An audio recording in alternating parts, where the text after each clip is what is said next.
other side. It's the other side with Wesley and Will.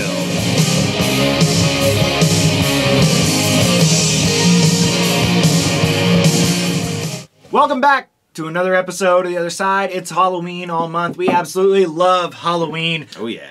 I'm Wesley. I'm Will. How you doing? Last time we talked about the serial killers, the slashers that had the highest body count, these man-sized terrors. Maybe they were supernatural in force. They were all roughly human-sized. Today we're here to talk about the giant threats. Some of them that are world-ending threats. These are the titans. These are our top 10 favorite monsters, starting off with the Blob. This ooze from outer space that arrives in a meteorite originally showed up in 1958, came back in 1988 in a remake, and as of January 2015, there was talk of yet another remake.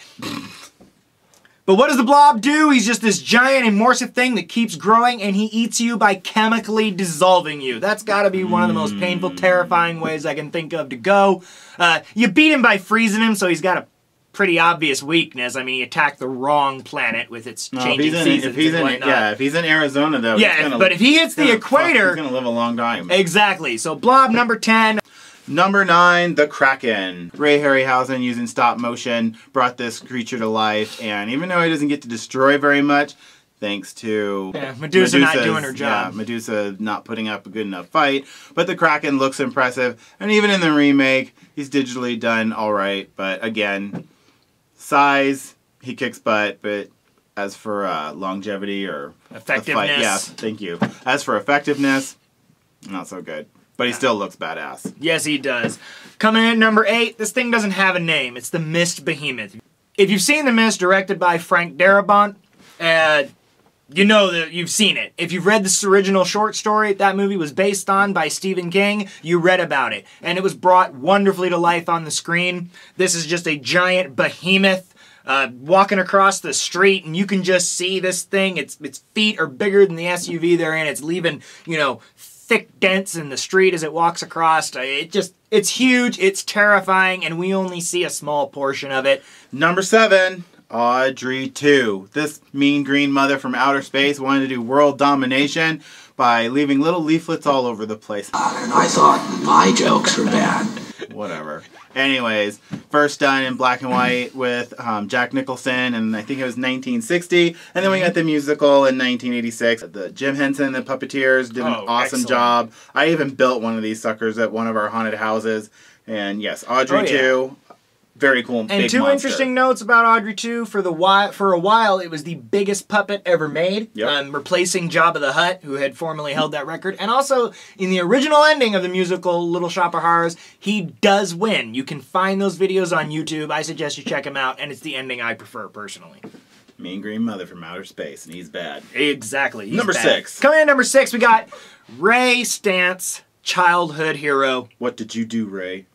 It's the Stay Puft Marshmallow Man.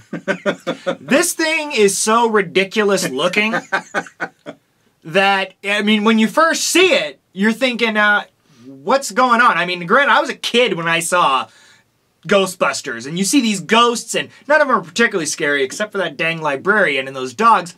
But then you see the Stay Puft Marshmallow Man, you're like, well, he's not going to be so bad. He's just he looks like the Michelin Man with a sailor hat. Then he steps on a church, and shit gets real. You know, Stay Puft, he's the destroyer. He's just goofy looking, but he's a fun, memorable character. Anyone who knows anything about Ghostbusters knows who the Stay Puft Marshmallow Man is. And as far as I know, he may be the only creature in our list that destroyed a church, so... Yeah, he might be. That's evil. That's evil. He's evil. Number 5, the Cloverfield Monster. This has got to be one of my favorite found footage movies. I love the fact this guy knocks the head off the Statue of Liberty. That's how this whole thing it's a way to make an impression. He's got these little parasites that drop off and bite you and make you die. But I mean, you barely get to see this sucker, and he causes all this destruction, and there's all this chaos, and people are trying to get out of the city. And then when you finally see it, I thought it was pretty impressive. And most frightening about that monster. At the end of the movie, they bomb the hell out of him, and you can hear a voice say at the end, "It's still alive." I mean, I personally wish we'd get a Cloverfield 2 because I think it was something interesting they could have explored. Okay, coming in number 4, the kaijus from Pacific Rim. Oh, now, yeah. now everyone's calling everything a kaiju.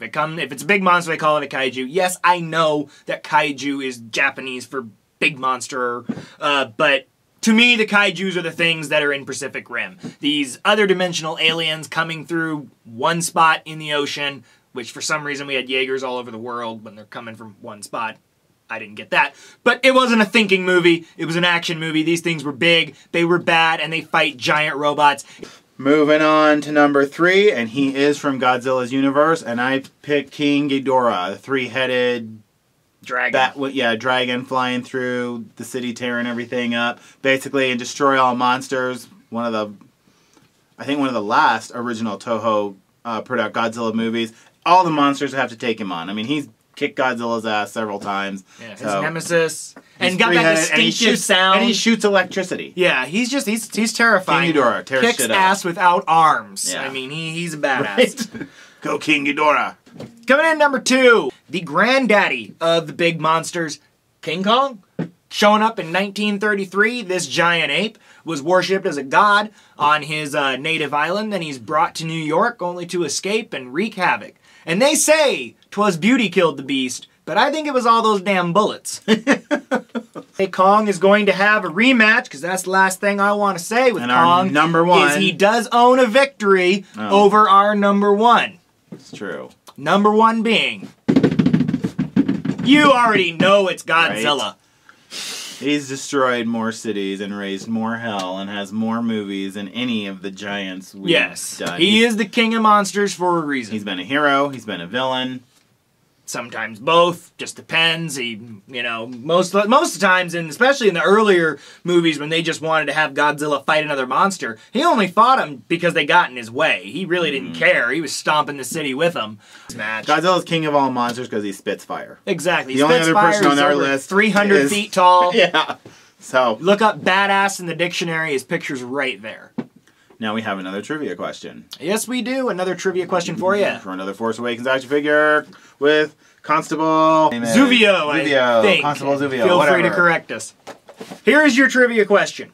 Now, we talked a lot about Godzilla, but Godzilla isn't infallible and he is not unbeatable.